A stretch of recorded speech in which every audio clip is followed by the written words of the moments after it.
औज़ुबिल्लाहि मिनश्शैतानिर्रजीम बिस्मिल्लाहिर्रहमानिर्रहीम। अस्सलामुअलैकुम वरहमतुल्लाहि वबरकातुहू।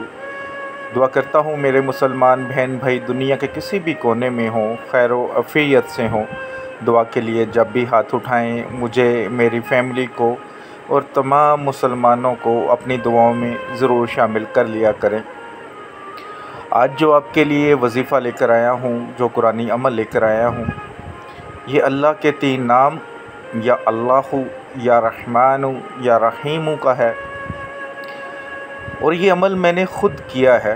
मैं अपने रब को गवाह बनाकर कहता हूँ कि मैंने जब ये अमल किया उसके बाद मेरी जैसे किस्मत ही बदलना शुरू हो गई।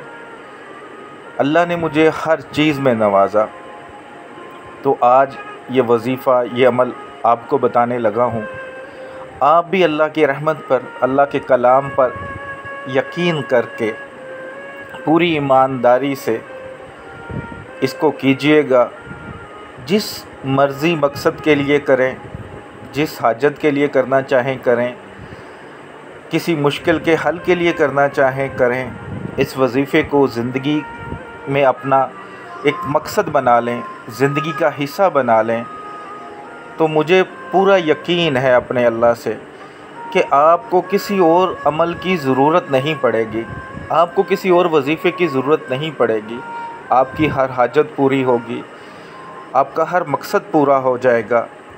कोई परेशानी है तो वो इंशाअल्लाह अल्लाह ताला की गैबी मदद से ख़त्म हो जाएगी। आपका मकसद मुल्क से बाहर जाना है, आपका मकसद तरक्की करना है, आपका मकसद औलाद है, आपका मकसद अपना घर है, आपका मकसद अच्छी जगह जॉब है, आपका मकसद अपनी जॉब में तरक्की करना है, आपका कोई भी मकसद है जो जायज़ हो, पसंद की शादी का मसला है, घर वाले नहीं मान रहे, लड़का नहीं मान रहा, लड़की नहीं मान रही, या शादी कहीं भी नहीं हो रही, किसी भी मकसद के लिए करिएगा, इंशाअल्लाह नाकामी नहीं होगी। अगर आपने इस अमल को पूरे यकीन से थाम लिया तो मुझे यकीन है कि बस फिर आपकी किस्मत बदलना शुरू हो जाएगी। अल्लाह ताला ने कुरान पाक में ऐसे राज रखे हैं, ऐसी बरकत रखी है कि जो हम समझ जाएं तो हमारे लिए यही काफ़ी है। मैंने एक छोटा सा वाक़या पिछले दिनों सुना था कि एक अंग्रेज़ जो गैर मुस्लिम है, जब भी वो ऑपरेशन करने लगती है उससे पहले वो कुरान पाक की कुछ ख़ास आयत वो ऑडियो में लगा लेती है, तिलावत उसकी होती रहती है और वो ऑपरेशन करना शुरू कर देती है। उसका हर ऑपरेशन कामयाब होता है, चाहे वो कैसा मुश्किल क्यों ना ऑपरेशन हो। तो जब उससे पूछा गया कि आप ये तिलावत लगा लेती हैं, आप क्यों करती हैं ऐसा और इससे क्या फ़ायदा होता है, तो उसने कहा कि मेरा यकीन है कि इन चीज़ों में इतनी ताकत है कि मैं जो भी काम करती हूँ उसमें अल्लाह ताला मुझे कामयाबी दे देते हैं, शिफ़ा दे देते हैं। जितना मर्ज़ी मरीज़ आखिरी स्टेज पर हो, जब मैं उसका इलाज करती हूँ तो अल्लाह उसमें इतनी शिफ़ा डाल देते हैं कि वो उठ जाता है, ठीक हो जाता है। तो आप भी इन राज़ों को जानने की कोशिश करें। अगर आप इन पर पूरी ईमानदारी से अमल करते हैं तो यकीन करें ऐसा हो ही नहीं सकता कि आपके दुनिया के और आखिरत के मामलात ख़राब हो जाएं। तो इस अमल को जो करने की रूहानी इजाज़त चाहते हैं, 41 टाइम दुरूशी पढ़ के कमेंट्स बॉक्स में इंशाअल्लाह लिख दें।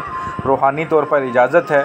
और जो मेरे भाई बहन चैनल पर नए हैं उन सब से गुजारिश करूँगा कि चैनल को सब्सक्राइब कर लें और बेल आइकन को ज़रूर प्रेस कर लें ताकि जो भी नया वीडियो आए उसका नोटिफिकेशन आपको मिल सके और आप वो देख सकें। अमल बहुत आसान है, जो आपको स्क्रीन पर नज़र आ रहा था। अल्लाह के 3 बहुत ही प्यारे, खूबसूरत और पुरअसर नाम या अल्लाहु या रहमानु या रहीमु, इनका वजीफ़ा है कि जब आप सुबह उठते हैं, नमाज़ पढ़ते हैं, तो नमाज फ़जर के बाद जब आप दुआ कर लें, अगर फ़र्ज़ किया आपकी नमाज कज़ा हो गई है तो उसके बाद भी आप ये अमल कर लें, लेकिन रोज़ाना करना है।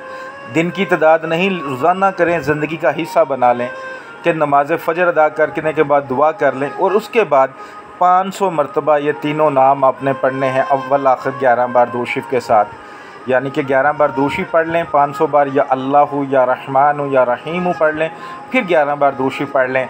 बस शर्त यह है कि पढ़ते वक्त बातचीत नहीं करनी, फ़ोन भी यूज़ नहीं करना। आप तस्बीह पे पढ़ लें, फिंगर टिप पे पढ़ लें, काउंटर पे पढ़ लें, 500 बार इनको पढ़ लें। नमाज फ़जर के फ़ौरन बाद चलते फिरते पढ़ लें, वॉक करते पढ़ लें, लेट कर पढ़ लें, बैठ कर पढ़ लें, वो आपकी मर्ज़ी है, लेकिन गिनती में कमी पेशी नहीं करनी।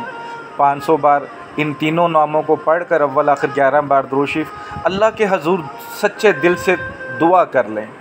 कोई गलती कोताही हुई है तो तौबा कर लें और दुआ कर लें अपने कामों के लिए।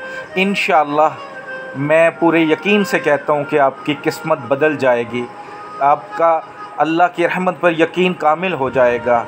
सदका जारिया समझ के इस अमल को शेयर कीजिएगा, दुआओं में याद रखिएगा। अस्सलामु अलैकुम वरहमतुल्लाहि वबरकातुहू।